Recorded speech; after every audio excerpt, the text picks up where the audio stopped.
इन दोस्तों, आप लोगों को इससे पिछली वीडियो में लेक्चर 6 में आप लोगों को भूगोल एक परिचय में आप लोगों से बातचीत कर रहे थे कि भूगोल क्या है। हम लोगों ने उसमें चर्चा की थी कि भूगोल शब्द का कहाँ से उत्पत्ति हुआ, भूगोल शब्द को किसने कहा, भूगोल को प्रथम परिभाषा कौन दिया। 2-3 भूगोल की परिभाषाओं से आप लोगों को स्पष्ट करने का मैं कोशिश किया, समझाने का प्रयास किया कि किन किन तथ्यों को परिभाषा में समायोजित किया जा सकता है या किया जाता है।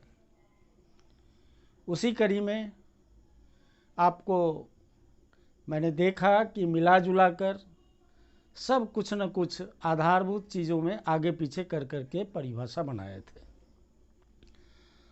और एक सूची भी लगभग मैं दिया था जो चिर सम्मत काल से लेकर वर्तमान समय तक बहुत सारे भूगोलवेताओं ने भूगोल को परिभाषित किया, भूगोल के संबंध में वर्णन किया, लिखा। उसमें यूनान से शुरू हुआ और अब प्रायः हर देश में भूगोलवेता हो चुके हैं, लेकिन शुरू के क्रम में प्रारंभिक दौर में भूगोलवेता ही भूगोल को विकसित नहीं किए। उसमें कई राजनेता, कई दर्शन शास्त्र के विद्वान, कई वैज्ञानिक, कई लेखक, कई कवि, ये सारे लोगों ने मिलजुल कर भूगोल को स्थापित करने का प्रयास किया था, लेकिन भूगोल शब्द या भूगोल विषय के रूप में उसको नहीं माना था। हम लोगों ने उस तरह से देखा कि भाई भूगोल के जितने भी आधार हैं उस आधार पर हम लोगों ने चर्चा की थी, और हम लोग इस निष्कर्ष पर आए थे कि जितनी भी परिभाषाएं हैं सब के परिभाषा में 2-4-10 परिलक्षण हैं जो पृथ्वी का परिलक्षण है, जो पृथ्वी से रिलेटेड है। तो मैं अब उस दिन अंतिम में एक शब्द रखा था कि मैं अगले दिन भूगोल परिभाषा के आधार को, बेस को हम लोग चर्चा करेंगे कि क्या क्या संभावनाएं हो सकती है परिभाषा को। कई विद्वानों ने, कई भूगोलवेताओं ने, कई शास्त्रियों ने भूगोल को तो परिभाषित किया, लेकिन इसके बाद अन्य लोग भी इसे परिभाषित कर सकते हैं। कैसे कर सकते हैं उसके ऊपर जाने से पहले हम पुनः ज्योग्राफी शब्द पर आते हैं। ज्योग्राफी शब्द पर क्या आते हैं वह देखिए कि हम लोगों ने चर्चा किया था कि प्रथम शब्द ज्योग्राफी का आया था, ज्योग्राफी का आया था जो यूनान का था, यूनानी भाषा था, यूनानी भाषा था। यहाँ भी जियो शब्द आया था। जियो को हम लोग पृथ्वी कहते हैं या इसको अर्थ कहते हैं। ठीक है। ग्राफी क्या है? ग्राफी है, ग्राफी का वर्णन करना है। ये यूनानी भाषा में ये ग्रामेटिकल शब्द है, वर्ब। ये वर्ब है जिसके द्वारा चर्चाएं होती है और चर्चा का समाधान खोजा जाता है। तो ये सारे प्रश्न में समाहित होते हैं। इसी शब्द के आधार पर हम लोगों ने हिंदी में भी उसको देखा। हर भाषा में अर्थ के संबंध में अपना अलग अलग नाम है। जितनी भी भाषाएं हैं हर भाषा में पृथ्वी का कोई ना कोई अपना एक पहचान है, अपनी कोई नाम है। तो उस सब नाम को हम लोग अलग रखते हुए कुछ खास शब्द पर ही व्याख्या करते हैं। तो भूगोल को हमने देख लिया था। भू जोड़ गोल है ना, गोलाकार पृथ्वी का अध्ययन, यानी ये पृथ्वी हुआ, यह गोल आकृति जो पृथ्वी की है उसका वर्णन। तो वो भी पृथ्वी का वर्णन किया, अर्थ का किया। यहाँ इसका भी सेंस अर्थ से है। ठीक है। अब हम लोग आते हैं इंटरनेशनल भाषा पर, जो अंतर्राष्ट्रीय भाषा है। अंतर्राष्ट्रीय भाषा में है जो अंग्रेजी भाषा है, उसको इंग्लिश में आप उसको रखिएगा ज्योग्राफी, जियोग्राफी। अब हम इसी के आधार पर सिद्ध करने का कोशिश करेंगे कि जितने भी परिभाषाएं हैं, चाहे जो दिया गया है, दिया जा चुका है या दिया जाने वाला है, वह सब इसी से रिलेटेड रहता है, चाहे कुछ कम हो कुछ अधिक हो। यहाँ इसको हम संधि विच्छेद करने के बाद दो भाग में बांटते हैं। एक भाग हम जियो को लेते हैं और दूसरे भाग ग्राफी को लेते हैं।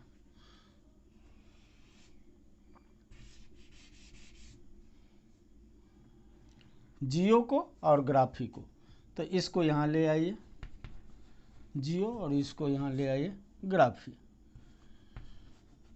अब यहाँ जियो मीन्स हुआ अर्थ, जियो मीन्स हुआ अर्थ यानी पृथ्वी, ठीक है। अब ग्राफी है, ग्राफी जो है वह अंग्रेजी का वर्ब है जिसका अर्थ होता है टू डिस्क्राइब, मतलब वर्णन करना। अब किसी चीज के ऊपर हम वर्णन करें, जैसे कि मान लेते हैं हम एक इस चौक पर ही कोई वर्णन करना चाहेंगे, तो वैसे सिर्फ चौक कह देने से इसका कोई खास वर्णन नहीं हो सकता है। डस्टर है, डस्टर का वर्णन करने से डस्टर का वर्णन नहीं हो जाएगा जब तक कि इसमें क्वेश्चन नहीं लगाए जाएंगे, और क्वेश्चन जितने लगेंगे उतना इसका विस्तार होता जाएगा। जैसे देखिए, अगर हम लगाते हैं व्हाट, व्हाट मतलब क्या, व्हाट मतलब क्या, ये सारे क्वेश्चन टैग में आइए, प्रश्नवाचक चिन्ह में आइए। व्हाट माने क्या, मतलब यह क्या है, तो कोई जवाब देंगे ये चौक है। अब दूसरा इसमें लगा दें व्हाई, मतलब क्यों, यह चौक क्यों, तो लिखने के लिए, ठीक है भाई। अगर हम ये कह दें इसमें हाउ लगा दें, यह कैसा, कैसी, तो इसका रंग बता देंगे, इसका कोई रंग बता देंगे, चाहे येलो हो, रेड हो, जो भी हो, ये इस तरह से, या इंडिगो हो। तो इस तरह से हुआ, व्हाट लगाएं, व्हाई लगाएं, हाउ लगाएं, व्हिच लगाएं, ये किसके लिए है भाई, तो बोर्ड पर जो भी लिखेंगे उसके लिए, चाहे शिक्षक हो या कोई लिखने वाले हो, राइटर हो, तो इनके लिए है। ये कहाँ बना, मतलब हुएर, हुएर मतलब कहाँ ये बना, इसका मतलब ये भी है कि कहाँ बना, तो किसी कंपनी में बना, वह कंपनी कहाँ है। ये सारे ढेर सारे प्रश्न इसमें लगते जाएंगे, और इसके ऊपर जो वर्णन आएगा, इसका जो एक विस्तृत आलेख को, लेख को अपने लिपि में अगर उसको बंद करेंगे तो वह एक बृहद किताब बन सकता है, पुस्तक बन सकता है, बुक बन सकता है। तो समझिए वर्णन क्या होता है। तो टू डिस्क्राइब, ये ज्योग्राफी जो है ये वर्ब और ये अर्थ। अब यहाँ हम लोग आते हैं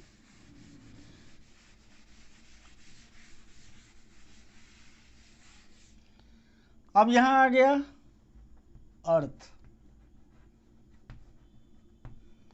अर्थ मीन्स क्या, पृथ्वी। अब पृथ्वी कहने से किन किन चीज़ों की बोध होती है, पृथ्वी कहने से दो चीज़ तो स्पष्ट बोध होती है,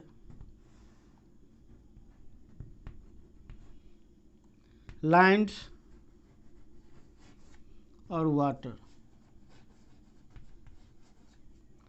भूमि और जल, ठीक है। तो जब ये पृथ्वी है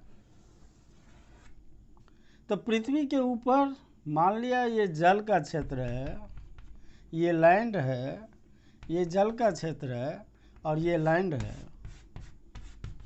लैंड तो यहाँ भी है, लैंड यहाँ भी है, लैंड यहाँ भी। बिना भूमि का न जल भी नहीं टिक सकता है। तो जल किसके ऊपर है, पृथ्वी के ऊपर है।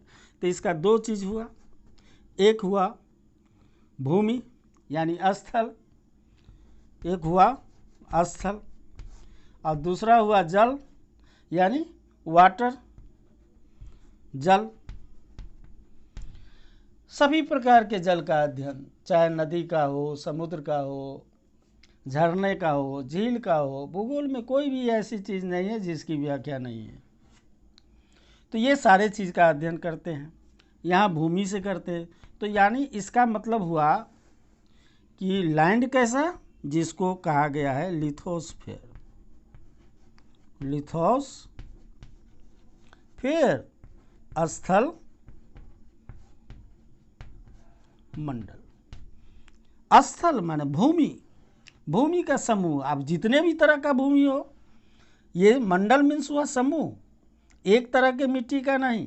ये सारे मिट्टी के जो वर्णन हैं वे सब आ जाएंगे इसमें लिथोस्फेयर में। और जितने प्रकार के जल हैं, चाहे नदी, समुद्र, जो भी है, ये सभी आ जाएंगे इसमें, जिसका होता है हाइड्रोस्फीयर। हाइड्रोस्फीयर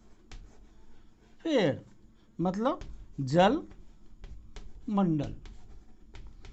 हाइड्रो मीन्स हुआ जल, और स्फीयर मीन्स हुआ जोन या मंडल। इसको आप जोन कहिए, बेल्ट कहिए,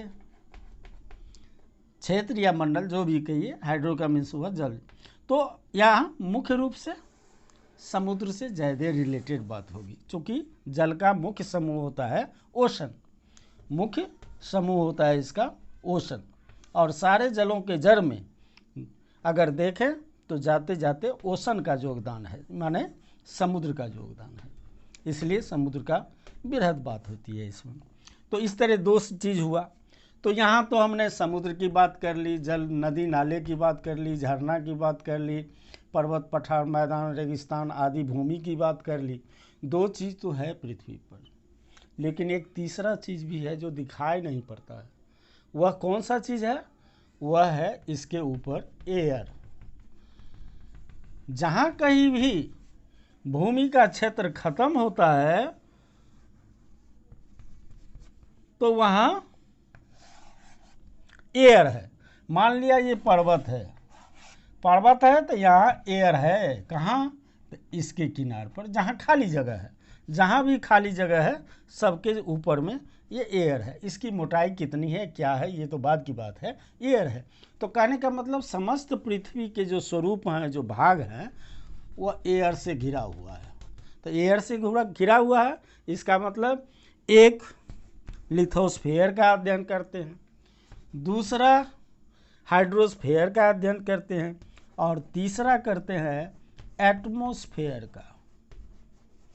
एटमॉस्फेयर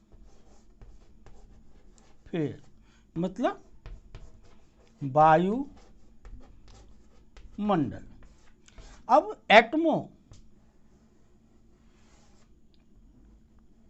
एटमो मीन्स हुआ एयर यानी वायु। अब वायु का जो समूह हुआ वह हुआ स्फीयर माने मंडल, जोन। अब इसी में ट्रोपोस्फीयर है, कई तरह के क्षोभ मंडल है, कई तरह के जोन हैं इनके। नीचे घनत्व कम है, ऊपर घनत्व ज़्यादा है, यहाँ घनत्व कम है, वहाँ ज़्यादा घनत्व है, ये बात की बात है। लेकिन ये सारे चीज़ किसके अंदर है? ये वायुमंडल के अंदर है। पृथ्वी में स्थल और जल के क्षेत्र के ऊपर जहाँ भी उसका ऊपरी भाग टच करता है, खाली बनता है, वहाँ से एयर शुरू होता है, वहाँ से एयर शुरू होता है। तो इस तरह से हम लोगों ने देखा कि ज्योग्राफी में जियो मीन्स हुआ पृथ्वी, और ग्राफी मीन्स हम उसकी पृथ्वी का वर्णन कर रहे हैं। तो अब जियो पर आते हैं। जियो पर दो चीज़ तो तीन चीज़ हम लोगों ने देख लिया। पृथ्वी पर तीन चीज़ देखा। एक चीज़ देखा स्थल का, दूसरा चीज़ देखा जल का, तीसरा चीज़ देखा वायु का। ये तीन जोन तो हुए। अब तीन जोन के बाद पृथ्वी पर दूसरी चीज़ क्या है? बायोटिक और नॉन बायोटिक।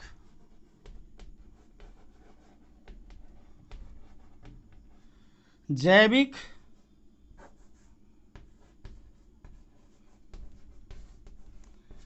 और अजैविक।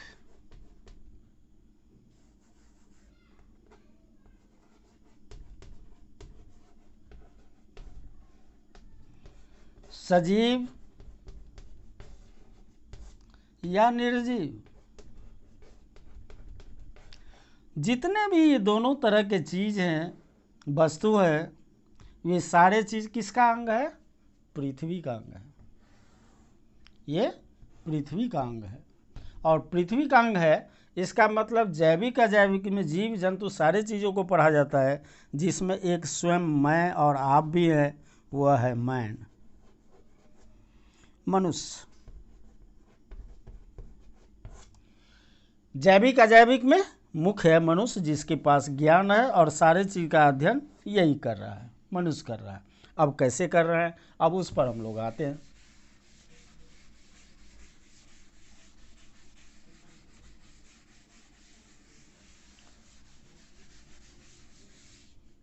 अब इस पर आते हैं। अब देखिए मनुष्य क्या है, यहां तो हमने पृथ्वी को देख लिया। अब पृथ्वी पर स्थल, जल और वायु तीनों के समूह की बात की है। अब इसमें फिर आइए इस पर जैविक यानी सजीव में रहिए, अजैविक निर्जीव में रहिए, चाहे जो जितने भी खनिज वगैरह हैं। तो ये इन सभी को मिला करके मनुष्य ज्ञान अर्जित करता है, मनुष्य उसका अध्ययन करता है, मनुष्य उसका उपयोग करता है, मनुष्य उसका व्यवहार करता है। तो इस दोनों से, ये समस्त चीज़ों से, और मनुष्य मैन के कार्य,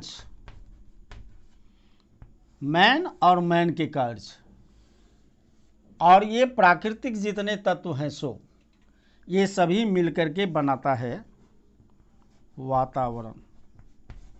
वातावरण बनाता है, जिसको हम लोग कहते हैं इन्वायरमेंट।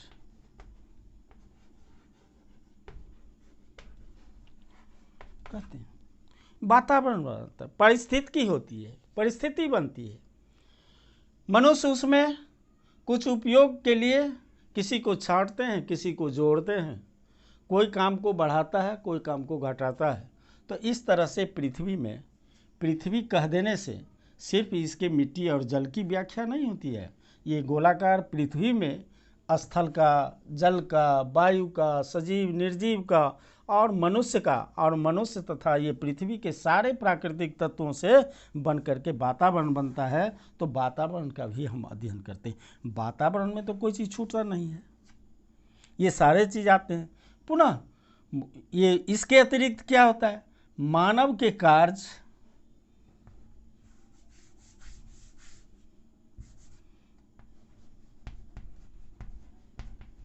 मानव के कार्य, ये जो मानव के कार्य हैं कई प्रकार के हैं। कोई उद्योग से रिलेटेड है, कृषि से रिलेटेड है, खान से रिलेटेड है,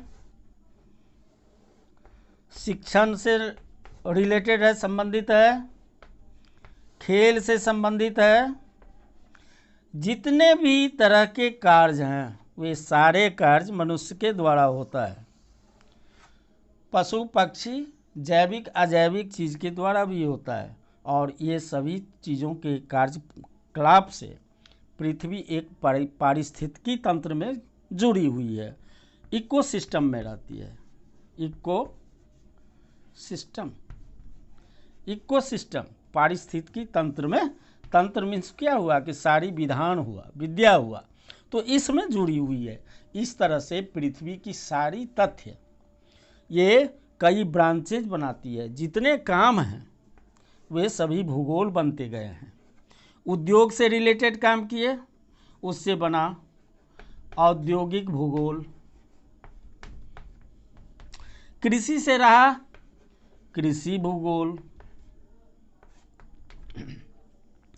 खान से माइनिंग, शिक्षण से एजुकेशन, खेल से प्ले, स्पॉट आदि जितने भी कार्य हैं मनुष्य के, उससे कई तरह के ब्रांचेज बन करके ये उसका भूगोल बना। यानी ये विज्ञान और विषय से संबंधित है। तो इस तरह से हम देखते हैं कि भूगोल क्या है। भूगोल है अंतराशासनिक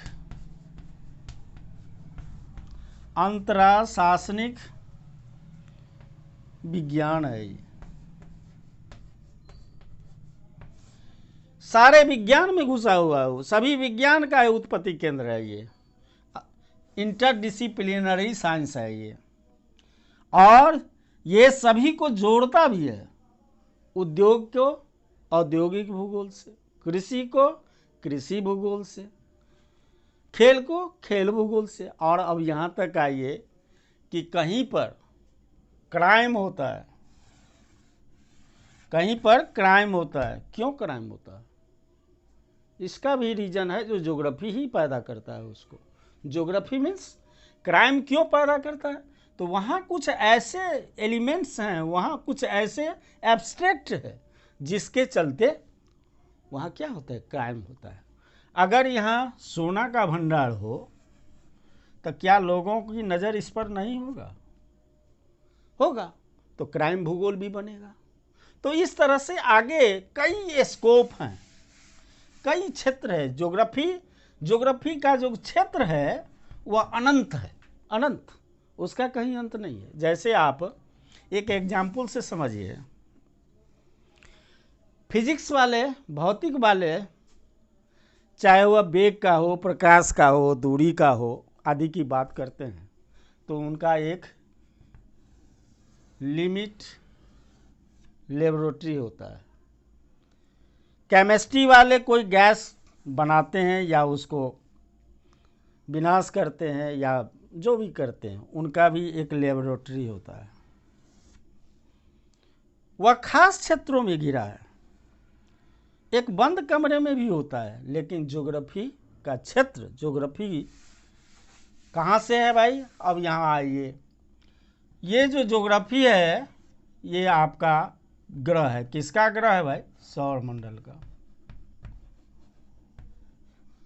सौर मंडल का ग्रह है। मतलब पृथ्वी के जैसे कई ग्रह हैं जिसमें से एक ग्रह पृथ्वी है आपका। तो ये किससे रिलेटेड है? सूर्य से। सूर्य क्या है? अब यहाँ आइए, सूर्य क्या है भाई? सूर्य एक तारा है, एक तारा है। और ये तारा क्या है भाई?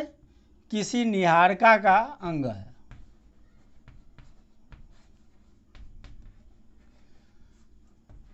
और निहारिका क्या है? कई निहारिका जो है जिसमें कई तारों का समूह होता है, कई पिंडों का समूह होता है, तो वह बनता है लास्ट में जाकर के यूनिवर्स। यूनिवर्स यानी ब्रह्मांड। तो एक सामान्य बात हम लोग करते हैं कि अगर हम अपनी परिचय देते हैं, कोई पूछेगा कि आपका परिचय क्या है, तो हम अगर अपनी परिचय देते हैं, अपना नाम बताते हैं, पिता माता का नाम बताते हैं। उससे अगर क्लियर नहीं होता है तो दादा दादी का नाम बताते हैं। दादा दादी के नाम से भी नहीं क्लियर होते तो फोर फादर पर जाते हैं और बढ़ते जाते हैं। और लास्ट में क्या हो जाता है? एक समूह बनता है, एक बहुत बड़ा समूह बनता है जो ब्रह्मांड होता है। तो हमारा जब सब चीज़ से संबंध है, इससे संबंध है, इससे संबंध है, इससे संबंध है, इससे अनंत में संबंध है, तो ज्योग्राफी का क्षेत्र कितना है? ज्योतिष शास्त्र भी इसमें है, सारे आयाम इसमें समाहित है। इसलिए ज्योग्राफी का क्षेत्र अनंत है। और जितने भी ये बिंदु बनते हैं, जितनी भी इनकी विशेषताएं आई है, जितनी भी ये स्वरूप आए हैं, ये सारे स्वरूप पृथ्वी के गुण से रिलेटेड है, पृथ्वी के विशेषता से जुड़ी हुई है। इसीलिए जितनी भी परिभाषाएं हैं, वे सारे परिभाषा वे किसी न किसी खास 2, 4, 5, 10 विशेषताओं को ही टच करती है, छूती है। लोग लिखते हैं, बोलते हैं, लेकिन इनकी पूर्ण परिभाषा कोई आज तक न दे पाया है। और मैं उम्मीद करता हूँ कि संभवतः आगे भी कोई पूर्ण परिभाषा ऐसा कोई नहीं दे सकता कि उसके बाद कोई परिभाषा नहीं बने। ये ऐसा नहीं होगा, क्योंकि इसका क्षेत्र इतना विस्तार है, इसके क्षेत्र में कार्य इतने विस्तृत हैं कि कोई उसको रोक नहीं पाएगा। रोक नहीं पाएगा तो दिन ब दिन उसके कार्य बढ़ते जाएंगे, तो परिभाषा के शब्द भी तो बढ़ते जाएंगे। इसलिए इसको किसी खास परिभाषा में परिभाषित नहीं किया जा सकता। किसी खास बिंदु से पृथ्वी की या भूगोल की कल्पना या भूगोल की जो व्याख्या है उसको सीमित नहीं किया जा सकता है। इसलिए इनकी सारी परिभाषाएं पृथ्वी के ही विषय वस्तु पर, पृथ्वी के ही आधार पर, पृथ्वी के ही गुण अवगुण पर, पृथ्वी के ही कार्य पर, पृथ्वी के सौरमंडल या ब्रह्मांड से संबंध पर, ये सारी तथ्यों की व्याख्या करता है। इसीलिए जो भी परिभाषाएं हैं पृथ्वी की ही परिभाषा है। इसीलिए मूल रूप से भूगोल पृथ्वी से आधारित है, और भूगोल जो है वह अर्थ है, और अर्थ का मतलब अनंत है।